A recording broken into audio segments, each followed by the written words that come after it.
future Hall of Famer, and I could say that. Don't worry, Steve. And he's part of the special 8.5-hour edition of NFL Game Day Morning starting at 9 a.m.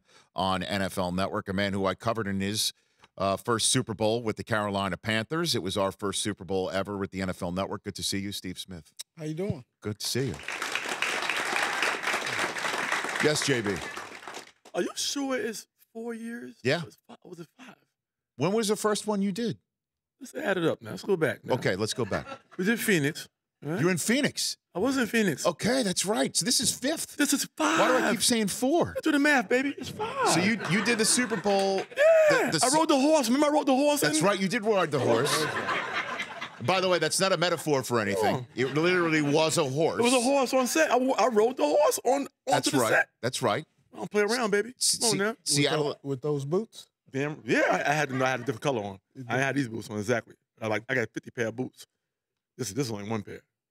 These just happen to match this belt I got on. How many boots do you own? At least 50. At least 50. At least 50. And those are my cowboy boots. But then I have my classy boots, like the ones I wore last night. Oh, every man in that room wanted my boots last night. The Tatiano boots. And again, that's not a metaphor for anything. He actually means boots. Had my Jerry Angelos on last night. Were you at media night last night, Steve Smith? You tapped out of that last night, just like me. Okay. What were you? I went to sleep. Did you get a podium when you were in your Super Bowl? Did you get a podium? Nah, it wasn't as big as this. It was like we were in a cafeteria. Just about. We were in the. No, we didn't get any of that. Yeah, I mean the game has changed. You know, Super Bowl has become a huge event. It's really you have people covering it from all over, and you know it used to be depending on the team. The coverage will go. Now it's whoever's in, the coverage is mega. Wow. Yeah. I'm trying to remember because we definitely didn't cover media day because we were 11 weeks old. It was like that. The media day probably had. Wow. I think you had more people in your audience than we had at media day. No kidding. Yeah, it was it was in Houston. Yep. And we were at the dingy hotel and. Wow. Was that the name of it? No. the famed dingy suite of hotels? The hotel area that we were in Houston was considered Guns Point. That's what the locals called it. Okay. And so being from L.A., anything that the nickname was Guns Point is generally an area you don't want to be. Right. So you were in the warm embrace of the dingy hotel. Wow. I mean, it wasn't dingy. It just wasn't as nice as the now it is other hotel. What's crazy is I went to what I did. I took my boy to the NCAA finals. Kemba Walker was in that finals in Houston. No kidding. And guess what hotel was only available? The dingy hotel. That hotel. Wow. So I remember. Oh gosh. Wow. Yeah. What else do you remember about that Super Bowl? What do you recall? One of the things that was cool is my boys were in my room when I was packing. They were helping me pack. And our badges that we have, now that I'm an analyst, I saved them all. Okay. And so it's pretty good because it has your face and it has like the time, year, date, just all the schematics of it. It's pretty remarkable the things they can put on that little pass in such graphic detail. And I was thinking about something how cool is talking about the New England Patriots, how they are. Is that first year that you guys covered it? Yep. 11 months old, you said? We were 11 weeks old. 11 weeks old. Oh, an infant. An infant. Yes, the like NFL breastfeeding. Network. Yes, infant. indeed. Yes. Then that's a figure of speech. Correct. Just so yes. That's now a figure of speech. The other ones were not. Not metaphors. Yes. And so I thought it was cool. You talk about the New England Patriots back in 2004. It was a 2003 season. Yeah, 2003 2004 calendar year. Yeah. The New England Patriots from the AFC East were playing a team from the NFC South. The year I retired, I signed on the NFL Network. We're in Houston. The AFC East is playing the NFC South team. 10, 12 years later. Right. Same conferences. One team's the same, another one's from the same division. Quarterback coaching's the same from the team that's the same. It's just remarkable. It just tells you how long they've been doing such a it's crazy outstanding job. And so now I have a badge from the Super Bowl as an analyst, right? And I have some articles of clothing and other things from the 10 years prior. Mm-hmm. Same team, but the same team is playing. Wow. Right? So it's pretty cool just how much they really are in the Super Bowl. How much their postseason play is remarkable. Well, that was our first Super Bowl. JB Smoove, Steve Smith here on the Rich Eisen Show. It was our first. This is now NFL Network's 16th. Mm-hmm. And it's Brady and Belichick's 8th of the 16. Half of the NFL Network covered Super Bowls have been the Patriots and Brady and Belichick. And it's amazing that Super Bowl, that was just their second. Yeah. It was just their first return trip to the Super Bowl. He had no defined hairstyle or anything. I mean now he's Belichick or Brady? Brady. Oh, okay. Now he's smooth and he got it all together. That was pre-Giselle. Yeah. Just pre anything. He was just Yeah, it was the TB1 method. Yeah, pretty it was much. just T. He was just T. The T method. Yeah. And it's and it's like I said, the longevity is something else. What do you think of the Rams' chances in this game, Steve? It's one of those things when I'm looking at it, it could be one of those games. I believe that the Rams kind of give them a problem because up front they're really good. Mm-hmm. On the back end with Talib, they just makes that defense different. But they also have some of the things that other teams don't have. The Rams have talent, like everybody has, but they have pretty good technique, and then they have a good coach that puts them in great positions. Sean McVay, and I think Sean McVay is a younger version, or has the potential to be having his imprint on this league the same way Bill Belichick. No kidding. Just because when you look at Bill Belichick, I love Bill Belichick and what he does, just from afar as an opponent and also as an analyst, like what he does. He's not one of those guys where he has people around him. He's the smartest guy in the room. Mm-hmm. He's in a room with a lot of other smart people. Sean McVay seems to has done that as well. Coach Belichick is not the oldest. He's not the youngest. He has a mixture. It's not one certain type of guy or race or whatever it is. It's just right? Multicultural, multi-age, geographical location, just all of that.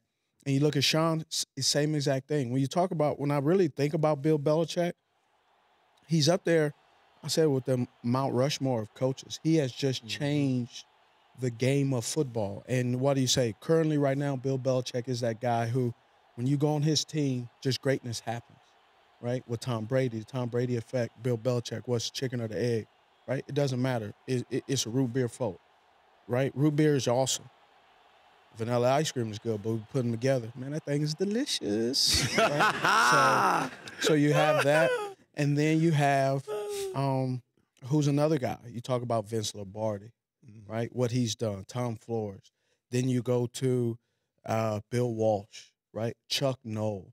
Like all these coaches that I'm saying, when you look at their pedigree and what they've done, they have had their imprint on the game. The future of football is only as bright as the past, and those are the past.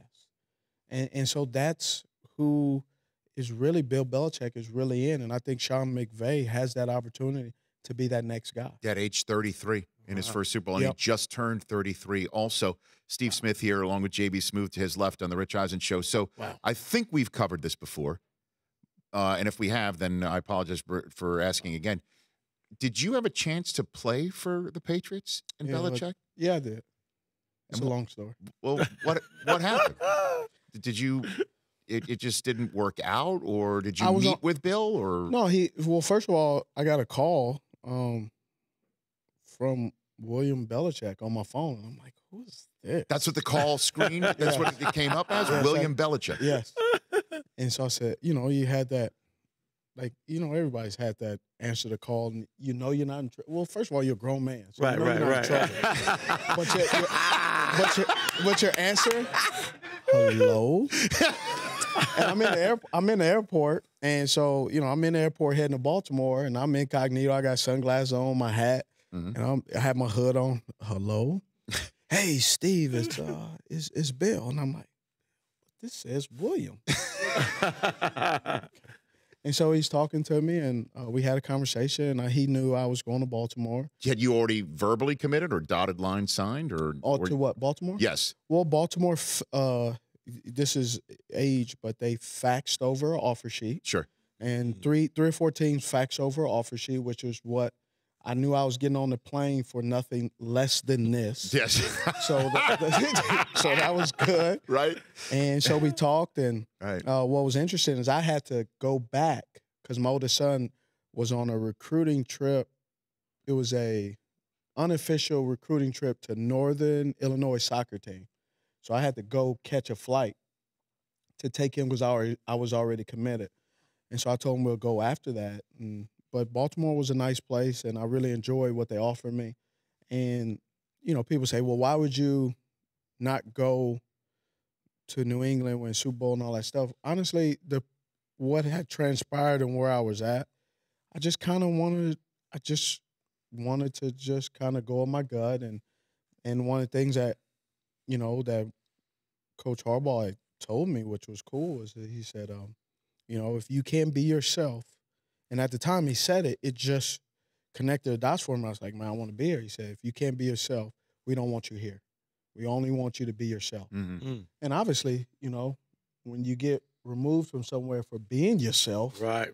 You kind of don't want to morph or change. So I was like, and he worked it out. He Coach Harbaugh at that time wanted to move Mondays to the day off. So I was allowed to fly home right after the game. So we played to Charlotte, where you when we played Cleveland. Okay. We played Cleveland. From Cleveland, win, lose, or draw. It was a away game. I flew from that city down to, it was a little FBO in Monroe. I flew there. I got to go home for away games. So, and I was off on Monday, so I would go back to work on Tuesday, or sometimes not even till Wednesday. So it was more of, it was convenience. Yeah, well, I mean, you can't beat being with family. I mean, and still be able to continue your football career. So, and I don't know if he would have gave me that opportunity, but that's just where I was, and I enjoyed it, and I had fun. So it's like I just wonder. Some people ask me that though. They're like, "Oh, how could you?" Because winning a Super Bowl is great, right?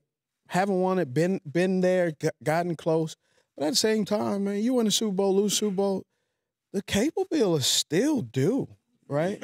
So, for some people, it changes their life for a little bit.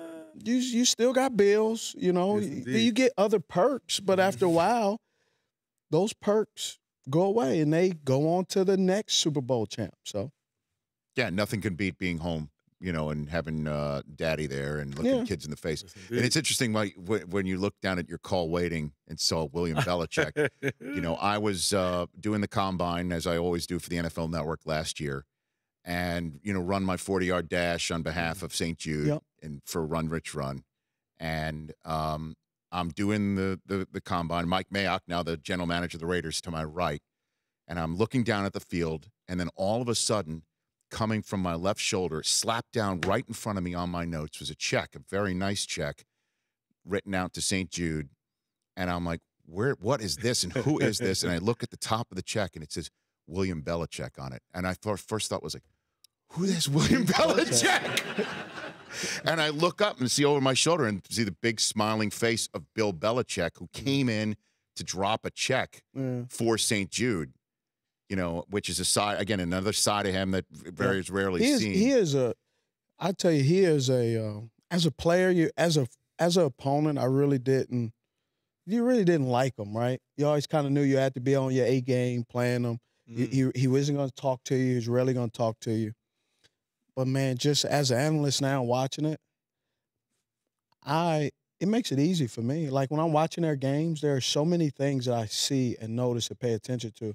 And also working with you at the draft, talking to some of the scouts, what they do, how they do it. I mean, most teams are scouting 200, 225, a bad team, a really good team, really detailed 275. I talked to a former scout who's been burnt out, who's moved on for the New England Patriots. They do about 350. Scout 350, 370, almost over 100 more individual players than all the 31 other teams. And you wonder why they are so good. Yep. Because they just get people just to play 10 to 12 plays throughout the year, and that is the difference in a game between going to the playoffs and not going to playoffs, going to Super Bowl. I think the biggest thing this year has been for the New England Patriots is they statistically are not as good as everyone else. We're used to seeing New England Patriots lock up playoff spot by like week 4, right? Week 9. But now it's just different. Statistically, other teams are catching up with them. Yep. And so the word is that we've used on our network is vulnerable. Yeah. They seem vulnerable because everybody's starting to seem like they're catching up. But, man, the ability to change things up and really throw a monkey wrench at everybody's plans, you can't count them out ever. And they're scouting more than anybody else at the collegiate ranks, and then taking somebody's third stringer like Rex Burkhead and beating you up and down with people like him and Chris Hogan and James Devlin. Right. I mean, it's kind of crazy. Before I let you go, who do you think wins, Steve? I mean, I can say I think 28-25 New England, but I can also see the Rams winning as well, just because they have made some adjustments that we've never seen a team make. Kansas City didn't make them, but the Rams have made those adjustments, and they have done it in the middle of the season after some losses that we generally don't see an offensive dominant team make adjustments. Round of applause for Steve Smith, please. Steve! JB Smooth here all 3 hours. That was great, Steve. Always great to see you, man. Thank you. We'll see you at the shop at the NFL Network. Again, the pregame show started 5 minutes ago on Super Sunday. JB Smooth and also Brian Billick still to come here on The Rich Eisen Show. The Rich Eisen Show, weekdays at noon Eastern on Audience.